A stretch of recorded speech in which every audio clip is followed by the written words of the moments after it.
Well, a very, very warm welcome indeed to St Peter Mancroft Church here in the heart of Norwich. It's 1 o'clock and it's a Wednesday, and we have a reflection here at the church every week at this time on a Wednesday.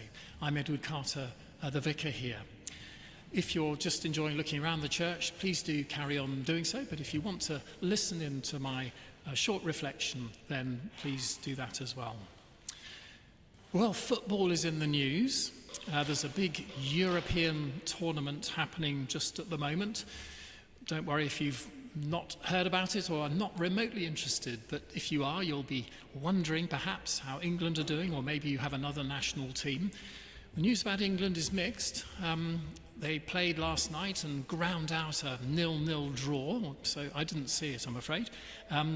But the triumph of a 0-0 draw is that England ended up topping their group and progressing to the next round of the tournament. I've certainly seen one or two cars going around with flags flying, the flag of St George for England. There's a slight sense of perhaps national pride, or anyway, solidarity for those who are supporting at least the same team. The truth is, I'm not really a massive soccer fan myself. I'm more into board games, if truth be told. But even I have caught up with the occasional little highlights feature and certainly followed some of the results. I'm not from Scotland, but I was sad when Scotland were knocked out a few days ago. But I found myself asking a question to myself, really. Is a big sporting tournament like this a good thing? And if you're not into soccer, but like perhaps tennis, there's Wimbledon, of course, coming up. Cricket, I dare say there are some big fixtures. Whatever your favourite sport is, there are bound to be big tournaments or events happening. Are things like this a good thing? Or perhaps a slightly different question, what makes it engaging and exciting and a fun part of life? And I did scratch my head a bit and came up with one or two possibilities. I dare say you would have some as well. It's a moment when a particular kind of human skill or prowess is very much brought to the fore and celebrated. I dare say one could point to great soccer players, of course. I happen to think always of a man called Steve Redgrave, who was a rower for England, for GB for many years, and he won a huge number of gold medals at each successive Olympic Games. Certainly great endurance and skill being shown by him. Another possibility why we might celebrate these great sporting events is that it, or at least if not celebrate, find ourselves engaged by it, is that it taps into our competitive spirit. We somehow enjoy winning, don't we? It's something about being human. We enjoy competing, we enjoy winning. Some people are very competitive, others not so competitive. But it is a real part of life nonetheless. And then something I already hinted at, there's a slight sense of togetherness, teamwork, particularly if it's a team sport. But anyway, a sense of togetherness, maybe as a nation, or regionally if it's a local football club celebrating maybe Norwich City achieving some great thing here in Norwich. Certainly when there's a parade, a bus and a trophy is shown, there's a great sense of, yes, we're in this together as a community. Of course, sport, in a way, is a kind of safe version of battling an opponent or an enemy. And it's often been observed that the good thing about sport is that it might replace the actual, real, horrible, dreadful fighting which does break out in the world. It might call sport a safe way to battle or even to make war, a kind of modern version of jousting. Jousting was the old equivalent of a safe way of fighting your opponent. And then there's another little thing about sport. Somehow it's very authentic and real. You can't really fake what happens on the football pitch or whatever it might be. It's not a kind of pre-recorded and made up in advance. It's fresh, it happens live. That's one of the great exciting things about sport. We don't know what the outcome is, and that adds a nice edge to it. Well, I asked, is a big sporting tournament like the Euro football a good thing? And I wonder, I was thinking to myself, do those various aspects of a sporting occasion make it good? And that's a difficult question to grapple with. But I did have a few thoughts as a Christian minister, perhaps as a Christian more generally, about this. And one thing to note is that St. Paul, the Apostle Paul, who wrote some letters that are in the Bible, in the New Testament, he did use in one or two places some sporting analogies in his letters. He wrote about, could have been wrestling or maybe even boxing, and certainly running in his first letter to the Corinthians. In his letter to the Philippians, he used the analogy of winning a sporting prize as an example of what it's like to try and achieve the great goal of life with God and a life of faith. And these are analogies, of course. St. Paul didn't say, well, if you're good at running, you'll be a good Christian. Not at all that.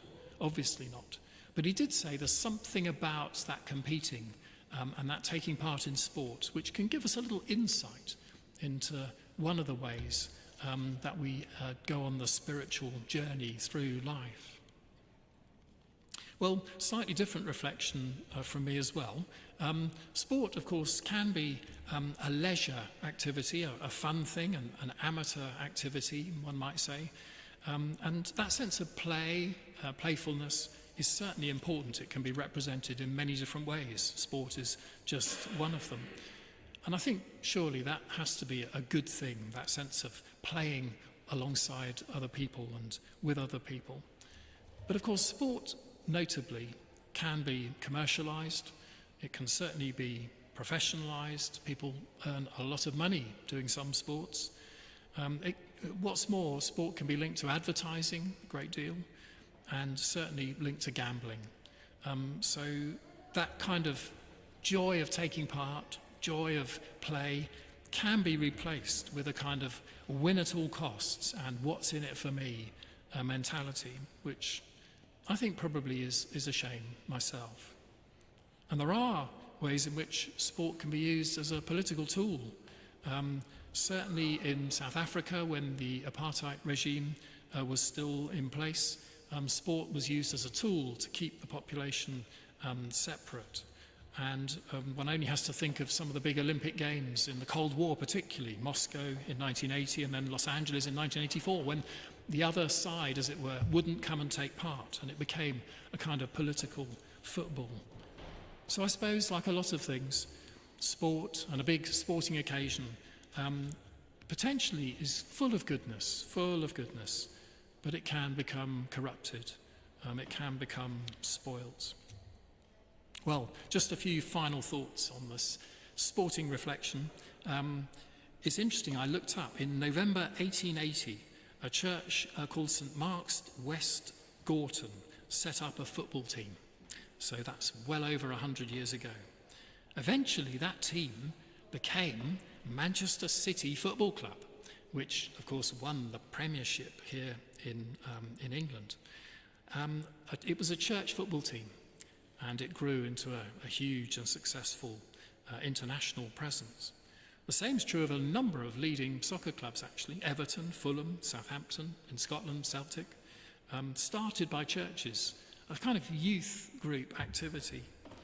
And I think I take that as an interesting thing and a good thing, a reminder of the good purposes that lie at the heart of sport, that sense of endeavour and teamwork and play and leisure, those good things which are not the be-all and end-all, but they are quite a strand in life. Maybe that sort of thing will happen again. Maybe churches, Christians will help remind us of that in this day, and I'm sure that does happen. Well, as I finish, I suppose I ought to say good luck, England. I realise we don't all support England, but perhaps some of us here do. Good luck, England. I happen to feel, by the way, that a few bad results or kind of iffy 0-0 draws at the start of the tournament is a very good thing. Get the bad games out of your system, and then there'll probably be an absolutely triumphant next round game. But I suppose more importantly, I'm really hoping and praying that the tournament will be a blessing somehow, a blessing to all involved, a blessing to those who watch it and enjoy it, as well as those taking part. Well, thank you for listening to my reflections on the Euro soccer tournament. A reminder, I'm Edward Carter, the vicar here, but every week there's someone different usually who gives a reflection. And indeed, next week at Wednesday, there'll be again a reflection given by one of my colleagues. Thank you. Do continue enjoying your visit here. If you've joined in on the live stream, thank you so much for joining us here at St Peter Mancroft today. Thank you.